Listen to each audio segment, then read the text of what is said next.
আজ নিয়ে চলে আসলাম দুপুরের রান্নার রেসিপি ভিডিও তোমাদের কাছে শেয়ার করছি। দেখো এই যে শাক ভাজি, যে এই শাকটাতে দু রকমের শাক আছে, নোটের শাক আর কলমি শাক, আর দু রকমের বড়ি আছে। ছোটোগুলো হচ্ছে মুসুরির ডালের, আর একটু বড়গুলো হচ্ছে কলার ডালে। এইটা রসুন আর কাঁচা লঙ্কা ফোড়ন দিয়ে ভাজছি আজকে, এই নোটে শাক আর কলমি শাকটা। ঠিক আছে, আর দেখো এই করলা ভাজবো, হলুদ লবণ মাখিয়ে রেখেছি। আর এই কাঁচকলা দিয়ে, আলু দিয়ে, পেঁয়াজ দিয়ে এই হবে মাছের ঝোল। এটা কি মাছ বলতে পারো তোমরা, কমেন্ট করে জানিও। আর 2 পিস কাতলা মাছের পেটি আছে, এই যে 2 পিস। এগুলো হচ্ছে কাঁচকলা দিয়ে ঝোল করব, আদা রসুন কাঁচা লঙ্কা বাটা দিয়ে। আর এই যে পেঁয়াজ কুচিয়ে রেখেছি, ভেজে ভালো করে ঝোল করবো, পাতলা করে, বেশি মশলা দেবো না। আর জিরের গুঁড়ো আছে। আজকাল মশলা বাটতে ভাল লাগছে না, শরীরটা ভালো না, গা হাত পা খুব যন্ত্রণা করছে, জ্বর জ্বর ভাব লাগছে।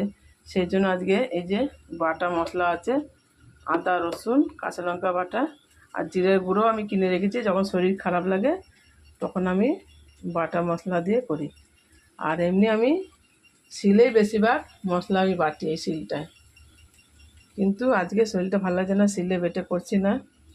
আজকে আমি এই রান্না করব, দেখো তোমাদের কাছে শেয়ার করলাম। মাছের ঝোল হবে, আর এই শাক ভাজা আর করলা ভাজা, আর কিছু না। হয়ে গেছে, এবার শাকটা নামিয়ে নেবো, এবার করলাটা ভেজে নেব। আর এই দেখো, এবার কাঁচকলা দিয়ে আলু দিয়ে খুব ভালো লাগে ঝোল।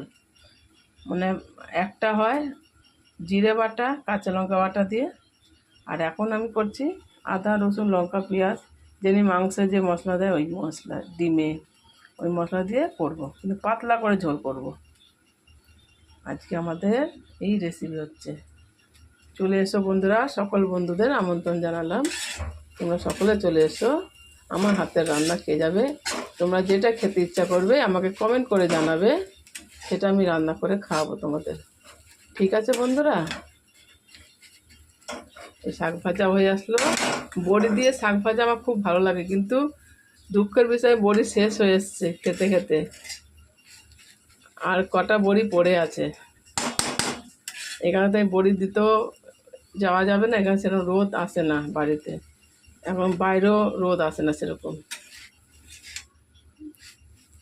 এইটুকু ছিল করছি, আর কটা আছে, এবার নামিয়ে নিই। এবার করলাটাকে ভাজি, এবার মাছের ঝোলটা বাকি আছে। ঠিক আছে বন্ধুরা, চলো বাই, টাটা, ভালো থেকো সুস্থ থেকো, চলো বাই।